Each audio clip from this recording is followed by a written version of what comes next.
All right, all right. Here we are. Here we are live. It is about 11:01 a.m. where I am on the west coast of Northern California. And we're having a very cold and sort of dreary January day here. Lots and lots of rain, which is really good for us here in Northern California right now. Snow up on the mountains. I saw on the land that I visit near Mount Shasta. They had, like probably multiple feet of snow, and so this is what's happening in kind of my part of the world. Welcome, welcome. As I'm seeing those of you join, I would really love it if you would be willing to drop in the comments just a little note about where you are joining from. So I'm on the west coast of Northern California, and it's not snowing where I am. It's actually, it's a good 5 hours north of me, much higher elevation. Although we did get a moment of hail the other day, so. Oh, and I just want to acknowledge as I start, for some reason, I'm feeling kind of jacked up today. Like I feel like I got overly caffeinated this morning or something. So like, there's like something in me that kind of wants to like, woo, kind of jiggle and shift around. So again, as you're joining, I will say welcome, welcome. I'm going to dive right in just a moment, but I would love to get to see in the comments if you're willing. Key West, someone's joining from Key West, and where are you joining from? Where in the world are you? What is our wider web of connection in this moment? Oh, okay. So I want to talk about boundaries, which I love.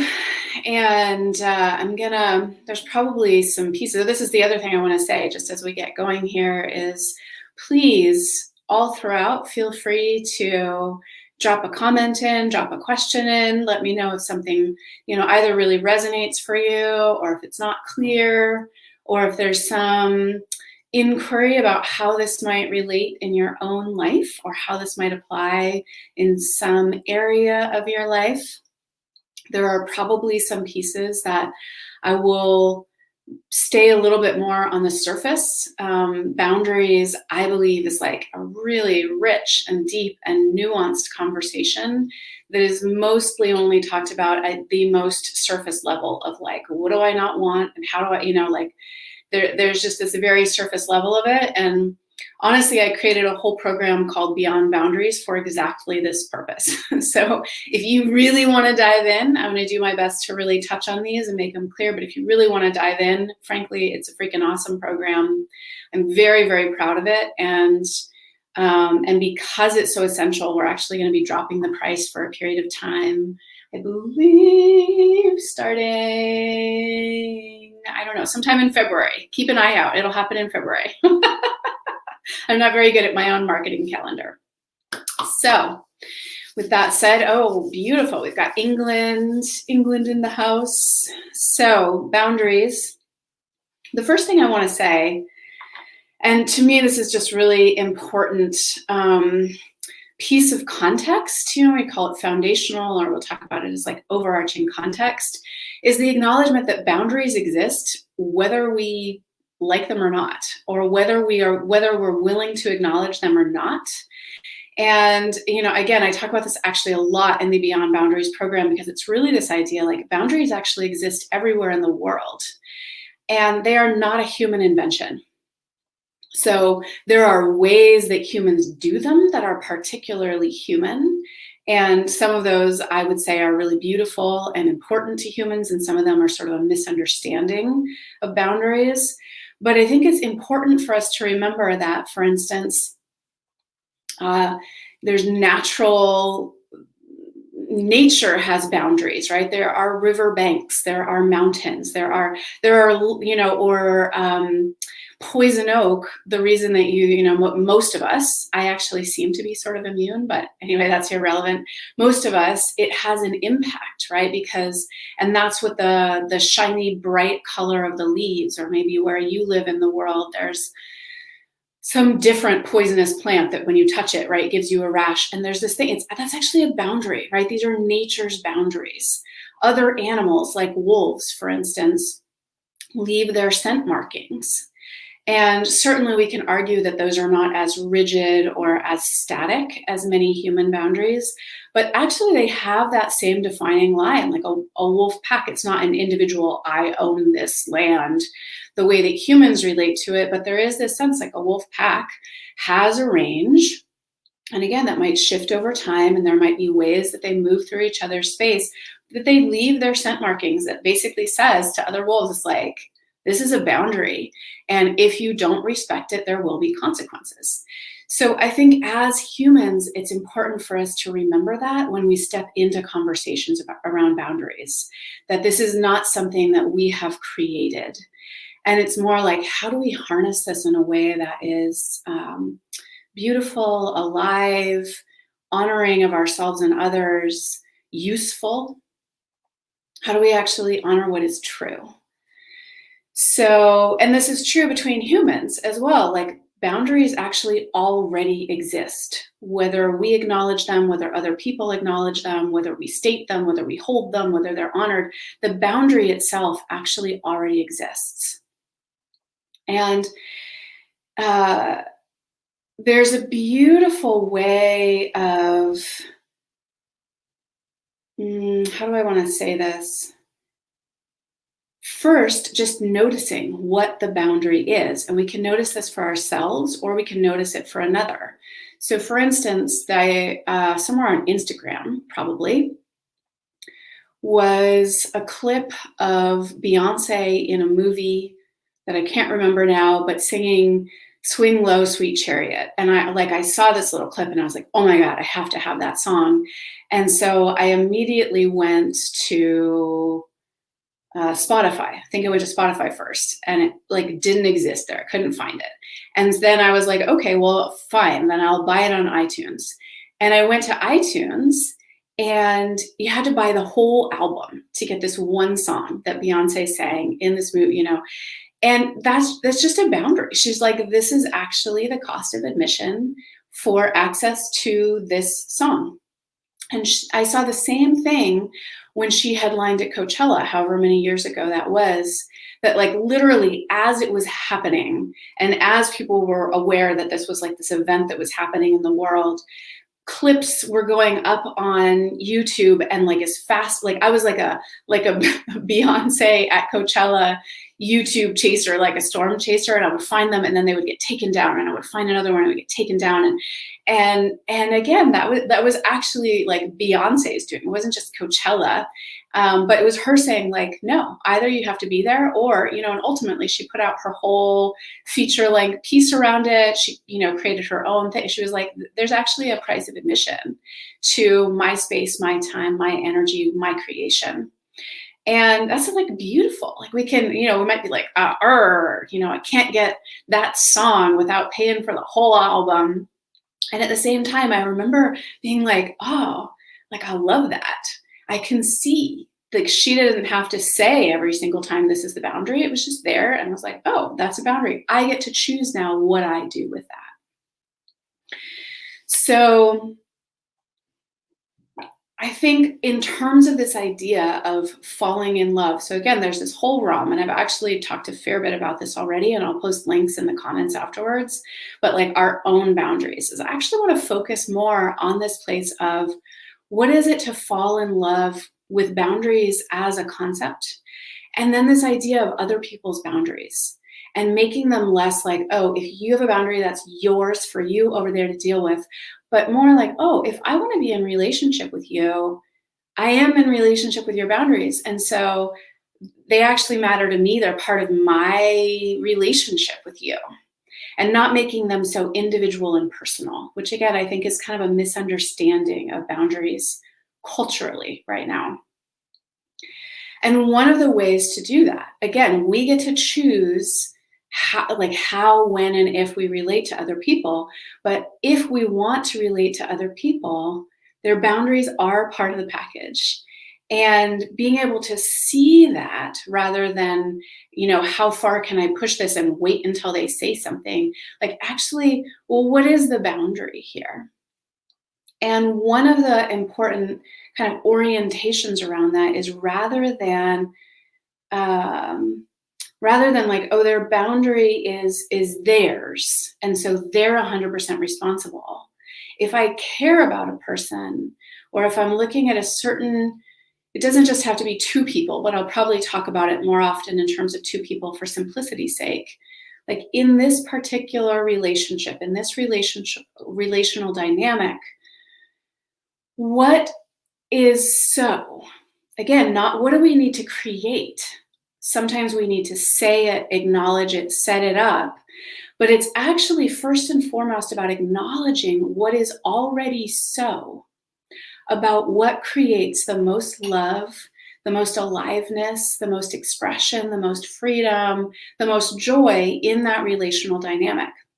And I guarantee boundaries are a part of that, because nothing, like, again, they exist in the world for a reason. Anything without boundaries is like, it's the ultimate sort of chaos, or a flood instead of a river with banks, or, we don't need to be rigid about it. It's not about damming all the rivers and like, you only get to be here, but it's actually looking at, oh, what are the boundaries that are already so, whether we have acknowledged them, whether we are acting upon them or not, that in this relational dynamic, sexual, romantic, intimate, business, family, that actually create the most love, aliveness, juice, joy, freedom, expression that there could be in this particular relationship. And then that becomes I want to say communal, again, even if it's only two people, but it becomes community responsibility, rather than if you have a limit, that's your responsibility to know, to speak, to hold, to enforce, that's yours over there. It actually becomes for both of us in a relational dynamic, or for all of us in a family, that we're all responsible for noticing, being aware, creating, stating, holding, honoring, shifting, being in dialogue about like, oh, this is actually what creates the most aliveness, and what are the boundaries around that allow for that. Inside of that, I really believe that in any relationship, that there is value in assuming that anything that anybody says about their boundaries has value. It might not be the end-all be-all the time. It is always possible that someone is setting boundaries, or stating boundaries, or holding boundaries that come from habit, relational trauma, past relationships, and any of that, even if it's like totally from past relational trauma, any boundary that someone in our life that we care about, that we want to be in relationship with, sets, is valuable data. It shows us something that person needs, wants, needs, in order for our relationship to be more filled with love, aliveness, breath. It gives us information. So I believe, again, whether that's not necessarily always the stopping point, but any boundary that somebody states or shares or shows in some way, assuming it has value, because it's giving us data and information. What goes right along with that, and this goes along with like actually falling in love with people's boundaries, other people's boundaries, is that I really believe, and I really come from the perspective that if we love someone, if we want to be in relationship with them, if we care about them, that we actually need to care about their boundaries.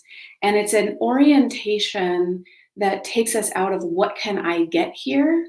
And again, back to that first piece that I said, which is what actually creates the dynamic we want here. And again, if we're talking about, say, a business relationship, we're not always saying like the most love and joy and freedom of expression, but actually we want our business relationships to have breath and life, or to feel good in some way, to be alive, to have everybody actually want to participate, right? Let's not have these be compulsory or demands, in a sense, like what actually has everybody want to participate here? What boundaries allow that to happen? And so, yes, I'm never saying to be a martyr or to disregard what you want in relationship or what you want and need. But when we actually care about other people, we care about their boundaries more than what can I get here? How can I get maybe like past that boundary, or like, can I get a little more, or their boundaries getting in the way of what I want? And part of that is an orientation that's actually willing to see, it's sort of typically called like win-win. And it doesn't always look like win-win per se, but it comes from the perspective that what I want and what you want are not necessarily at odds. Or that if you get what you want and what you need, that doesn't necessarily mean that I get less of what I want and need. And I think when we're able to hold that, we start to see where there might be boundaries, or if someone's stating boundaries, or if someone says, I need this, or I need not that, that there can be that part that goes like, oh, well, of course I care about you getting what you want and need, because I care about you. And so much of this place where I think people are resistant to boundaries comes from an underlying unconscious assumption that if the other person sets a boundary, I will lose in some way. That if you get what you want in terms of me holding, honoring, standing by your boundary, I will lose something. And I just believe that that's fundamentally it's a flawed perspective. And that actually, again, going back to the first 2 points, which is that the boundaries exist whether we honor them or not. They're there, and they will have consequence. Like if we're like, fuck you, poison oak, I don't want to honor your boundaries, we will get, a rash. Like it will have consequences one way or the other. And then the second piece, which is that it actually is what creates more aliveness, more breath, more space, more freedom, more love, that then we start to go, oh, I want to see what the boundaries are. I want to know what they are, because ultimately, not only does it not mean a loss for me, but it will actually mean more for all of us, which includes me.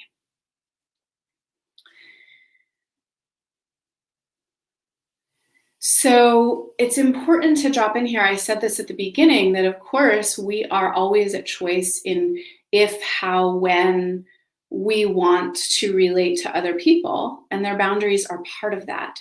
So again, I think there's often this idea like, oh, I don't want to bump up against anybody's boundary, or like, if somebody sets a boundary, that's a bad thing.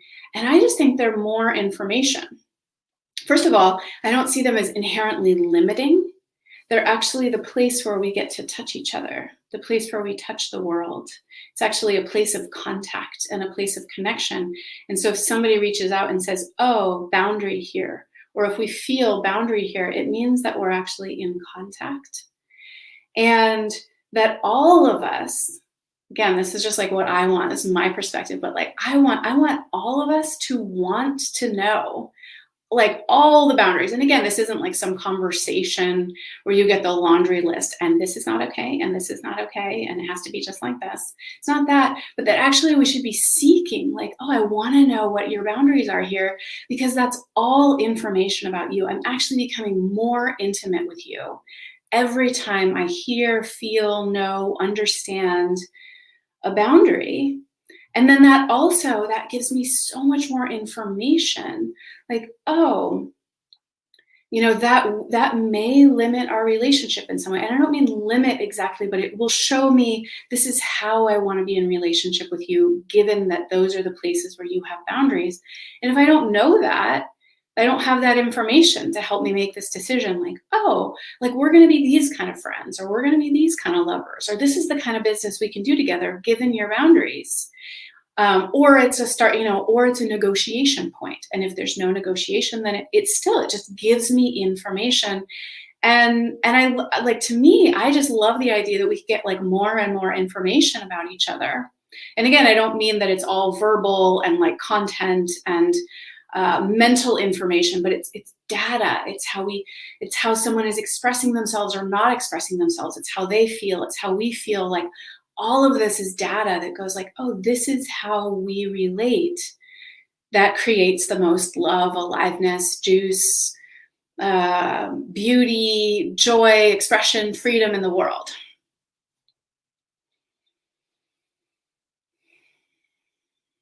When we come from this perspective, I believe when we start to ask the question, well, then whose responsibility are boundaries? And there will always be a place where I will teach and encourage and coach for that each of us are responsible for our own boundaries, because I think that that's incredibly healthy. It's a place to work from. So I want to say that up front. Like, of course, there's always a place we're going to come to that is really valuable. And I would say in a relational dynamic, ultimately, whoever has the most awareness is the one responsible. So if I'm in relationship with someone who doesn't know their own boundary around XYZ, but I can feel that like maybe they need to, they really only have an hour to spend with, and there's a way that they're like, yeah, da, da, da, da, but like, they don't want to say it or set it, or they might not even really know because of who knows, again, past history, relational fear, all these things. But I'm like, oh, I can feel that whenever we start planning past that hour, actually the aliveness goes out of the relationship. And if I'm the one with the most awareness, I would say I'm the one who has the responsibility to hold that in some way. I could say it out loud. I could say like, this is what it seems like for you, and so let's make this agreement. Or I could just be like, hey, it feels like an hour is what feels the best right now, so let's do that. And that, again, we don't think of that as boundary setting, but it actually is.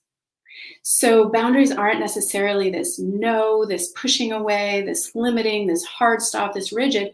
A boundary is like, hey, what feels the best between us right now is an hour-long walk, or only a mile, and so let's do that right now. That is holding a certain boundary that allows, again, for aliveness and freedom and breath and relaxation between us. So in one sense, I want to say whoever has the most awareness. And that is both, comes from the level of cognition. It also comes at a sensory level. We might feel something without being able to say exactly why we feel it. And there's a beautiful way of like, I can feel something, and it doesn't necessarily mean I'm like right about the thing, but I can say, this is what I'm sensing, or it feels like this. How does that feel to you? Right? So again, there's a way to be in dialogue about it rather than being right about it.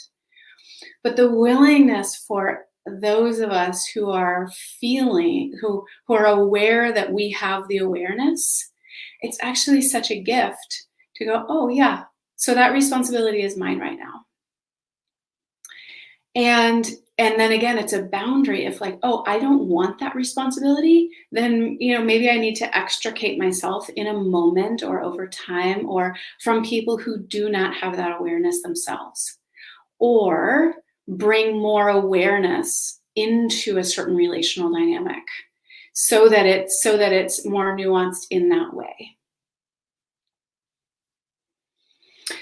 I would add, however, that as an area of growth, that boundaries themselves are in the frameworks that I work in and the way that I look at them, they are inherently a masculine energetic. They can be held by men, women, males, females, non-binary, gender fluid, and be held by any being. And the boundary itself is a masculine energetic. And so a piece that I would add in terms of whose responsibility is it is, again, those who are in a place of awareness is actually to go, who do I want to be holding the masculine energetic right now?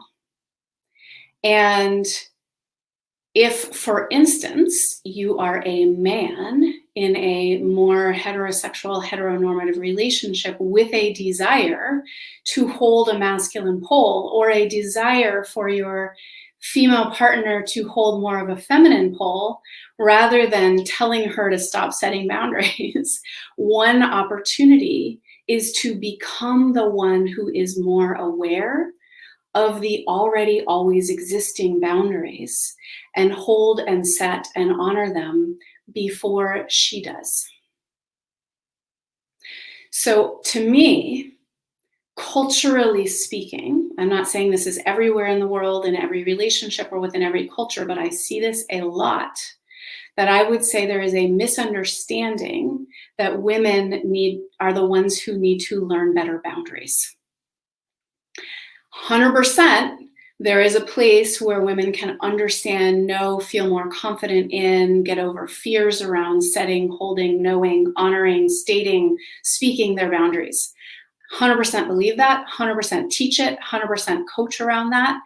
And there is this beautiful piece where if you are the one who would like the person you're in relationship with to maybe let go more, relax more, hold a more feminine, energetic pull. And this is not only intimate sexual dynamics, but again, if I'm in the role of leadership and I want to create a space in which my clients will relax, it's on me to be the one to set the boundaries, to set the container, to hold that kind of a space, rather than telling them to relax or somehow hoping that why won't they let go? What am I not holding? What am I not seeing? What am I not setting? Where am I not feeling something in order to hold that role?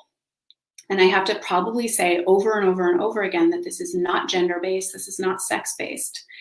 And probably partly because the majority of the people that tend to work, there's a tendency, it's not complete, but there is a tendency with the people who work with me to be more on the side of heterosexual and heteronormative, that I see a lot of men who would like it if the women in their lives were less boundaried. And to those men, I would like to say that it's incumbent upon you to become more versed in sensing, feeling, knowing, honoring, speaking boundaries before they are set. And being the one who actually is the most aware of the already always existing boundaries. Aware, what is the limitation? What is the structure? What is the boundary in this particular dynamic or in this particular space that would allow the people or the person that I'm with to relax, that would allow for the most aliveness, the most love, the most juice, the most letting go, the most expression, the most freedom? What is that? And not wait for the other person to hit a boundary, and then like put the brakes on, not wait for them to say it, not try to push past it, but actually to find that. And so what I find when we look into the realm of personal growth is that there are some men who are really looking into the work of boundaries, and there are like an avalanche of women wanting to like learn boundaries, do boundary work, set boundaries, understand how to have boundaries, what are healthy boundaries, how can you be a good person or a kind person and still hold boundaries? And it's mostly women who are doing this work. And I believe that we will see an exponential shift culturally, not just in intimate sexual or romantic relationships, but like literally in the world, when more men step in and go, oh, what is boundary? What actually does it mean to do boundary work? And what if I were the one setting, holding boundaries? What would that mean? Or where it seems like, so we have also, I would say, in kind of a misunderstanding, abdicated the role of boundaries to women or to femmes or to females. in the sense that men are taught, boys are taught, males are taught in the masculine role. We are taught to push for what we can get. And in the feminine role, we're taught to like figure out where we need to stop that push. And that I believe like actually one of the most extraordinary shifts we could have is for those of us in the masculine role to understand that our role is not to push for what we can get, but to sense where is the natural stopping point in order to create the most love, the most freedom, the most joy, the most expression, the most breath, the most aliveness that could possibly be there. So I'm going to pause. There have been some good comments here, and I want to check in.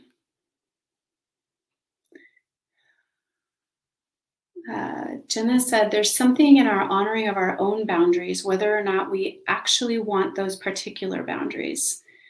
For example, my body has boundaries around movement, rest, nutrition. When I honor them, I feel amazing. Exactly what you're saying. And there's an equivalent to relating to others. It's like we can have this idea, I don't like that boundary. And then there's this thing of like, and what happens? It's like, I don't like it that there's poison oak, or that I get, I'm going to get a rash if I walk there. Maybe this is like the easiest path to walk. I think like, let's walk straight through there. And then what happens is like me or my children or, something, it's like, we're going to deal with poison oak for 2 weeks. And wouldn't it have been fucking actually more efficient if I just hadn't, had gone the long way around and nobody had poison oak? And you're noticing for yourself, and I know you, so I just know you have some particular physical boundaries. The fact is we all have physical boundaries. And we often think like, well, I'll just override them for some momentary joy or some momentary efficiency. And man, do we get fucked like on the back end around that, because it's like, oh, now I have to deal with this. Like, oh, now this. And that I agree with you that there is this piece relationally. We're like, oh, but like, maybe I don't like this boundary, or we put something up with another person and we think like, yeah, but can't we just like, cut to the chase and like be more connected, or we could get intimate faster, or let's sort of gloss over this in a business or a client-based relationship, and we'll dive in faster. We don't need this boundary. And then like always there's some repercussion when we have not been willing to acknowledge a boundary that was truly there, whether we honored it or not. So I think that's beautiful awareness, Jenna. I think I'm saying your name right, Nayali says, thank you. This is beautiful. I'm so glad. Thank you. She can't stay, but she said it used to teach her on boundaries and recently had an important relationship hit rocks. It's bringing a broader perception. Beautiful. I'm so glad. A boundary is listening to the deeper inner truth. And the thing I would add to that is that it is a deeper inner truth, but I really believe it's actually just a deeper truth. And the way we experience it ultimately is within ourselves, but we actually, when we're willing to feel, sense, notice, pay attention, there is a deeper truth that we can receive from another, or it could be about our bodies. It could also be in relation to life or community, or something in terms of a larger community or a work environment, that actually when we pay attention, we just start to notice there are these boundaries. And then what do we want to do about it? How do we want to relate to it? And again, just seeing that there is, this is complex, but like just seeing that there's a river doesn't mean like, well, I guess that's the boundary and I have to stop walking here. But we might go like, well, I wonder, if I can wade, like we might sense like, well, how deep is it? Can I wade? There's an impact, right? I'm going to get wet. My clothes might get wet.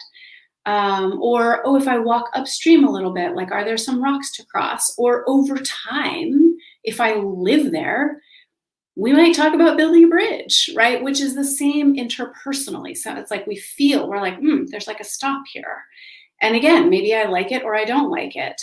Maybe I want, more time with that person, or more intimacy with that person, or more physical touch with that person. But like, if I actually pay attention, whether they say it or not. I can feel that there's a boundary there. And there's all the way from like, all right, well, I guess I'm going to walk away from this person, to like, well, what would it mean to kind of lean in here, to what is it to walk upstream and see if in this slightly other domain there's some stepping stones across, to like, well, I know I want to be in relationship, and so over time, what is required to build a bridge into this other way of relating that I would really love to have with them. And Paulina said, I was thinking of looking up your new posts because I had some free time, and I'm so glad I got you live. Oh, how fun.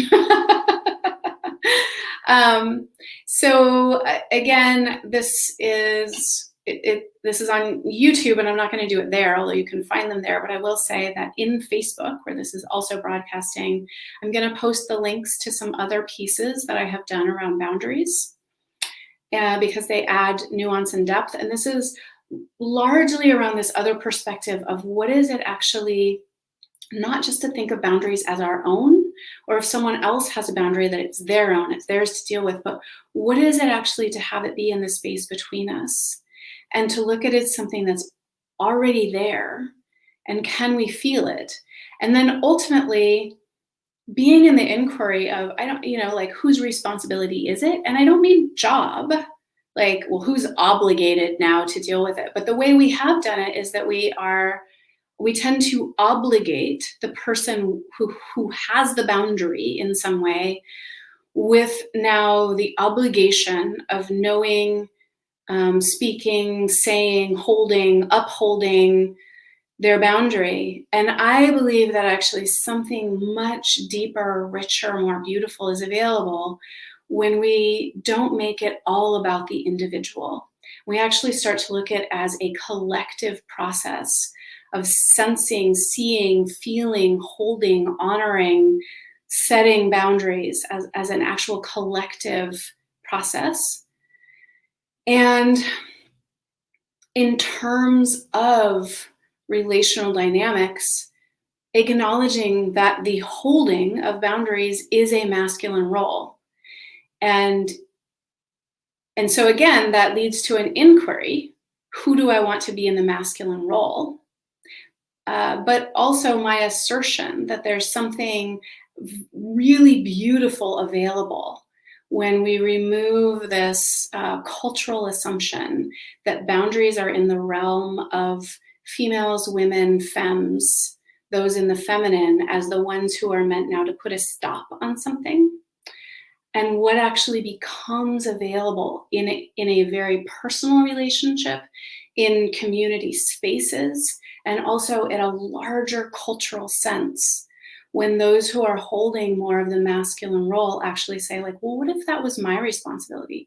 Not like my job or now I have to, but like, what actually becomes available? What other freedom, what other love, what other expression, what other breath and life suddenly becomes available when those in the masculine role say, I take on the seeing, the knowing. And part of that is actually acknowledging that this is like a whole other ball of wax I'm not going to get into today, but seeing that it is the feminine in any of us, it's a feminine energetic to actually to sense that, and then it is the masculine that holds it, that states it, that upholds it.